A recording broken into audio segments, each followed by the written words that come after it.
let's talk about the conflict that you guys have noticed between how the judiciary addresses the specialists, the mental health specialists. What type of, is it adversarial? Is it functional? Can it be improved on? If we can discuss that a little bit.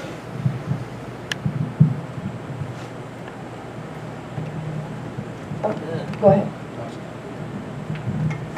That's a really, really, really amazing question. One panelist who was going to be here, Lori Barkas, an attorney in Colorado and Florida, her position, and I wholeheartedly agree with it, is that family court has no place in family court.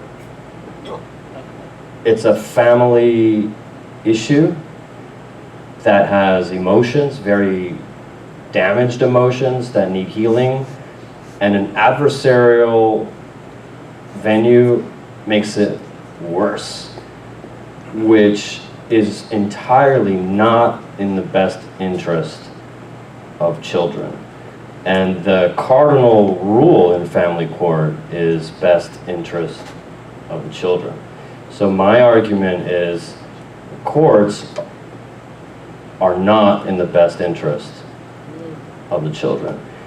There's a psychologist, Dr. Craig Childress, who has a model of taking the entire conflict out of the court system. But to appease those judges who don't want to let go of their power, he lets them supervise. And then, but lets psychologists who are skilled in helping families reach their decisions, which is much healthier. All right, so that's the key word, psychologists who are skilled in helping families. And that's the biggest frustration I think that we deal with when we have experts, psychologists, whatever come in, is they believe they're skilled, right? But there's a lot of confirmation bias with these experts. And I will say this, don't be afraid of experts. Don't be afraid of forensic examiners. If you as an attorney or if you as a litigant, if you educate yourself on forensic interviewing, right? You can do your attorney can do a wonderful cross-examination of these experts. But you will find the experts cannot give a good explanation of, can you tell me, how do you know when a child is being coached?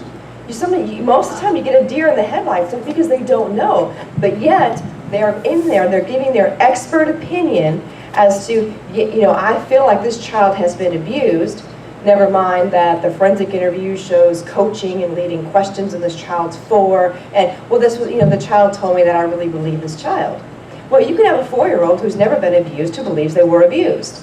It's not difficult to lead children, especially sometimes factoring in their young age.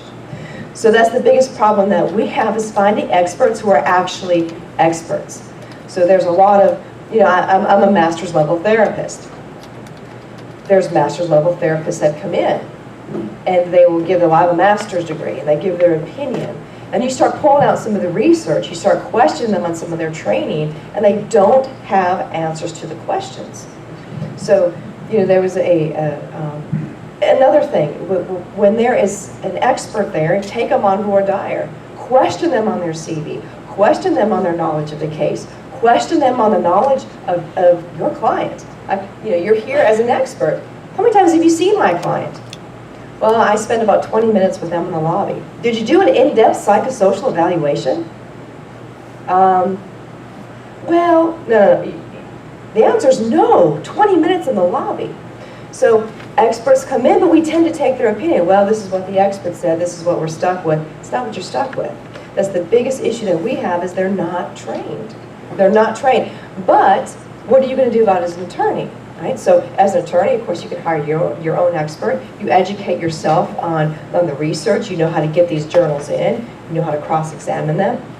The problem, too, is that the standards for the American Psychological Association or the counseling associations, they don't incorporate all this research into their standards. So an expert can come in, qualifies, I say this, a psychologist or a therapist can come in, qualify as an expert. They can know very little about the subject matter, but it's not really malpractice because the community standards don't say they have to have that kind of training or that sort of knowledge. A degree on the wall sometimes is literally enough. So when we have, you know, these people come in from these therapists, these psychologists, the courts have got to, we've got to make a change where we can't come in and just take anybody with letters behind their name as an expert, and that seems like that's what we're doing right now. One thing I want to add to that discussion about using experts is all too often there's a myopic quality to their opinions. What I mean by that is they're looking at a child. If the litigation has already gone to the stage where an expert is hired to do some kind of evaluation, that means the child or children are already suffering some kind of trauma and or coaching from one of the parents. So the psychologist sees this and realizes, well, the child is suffering, it must be one of the parents' faults, and they rarely have the foresight to see that 50-50 time sharing would ultimately heal those wounds. All they see is the wound and the immediate cause, which they often misdiagnose as one parent's wrongdoings, when in reality it's one parent coaching the child. And it's true what Melissa says, not a lot of them recognize coaching, even though the signs may be fairly obvious. So one of my concerns is that courts over-rely on psychiatric experts because they're looking at a snapshot in time and are not considering the long-term best interest of the children usually.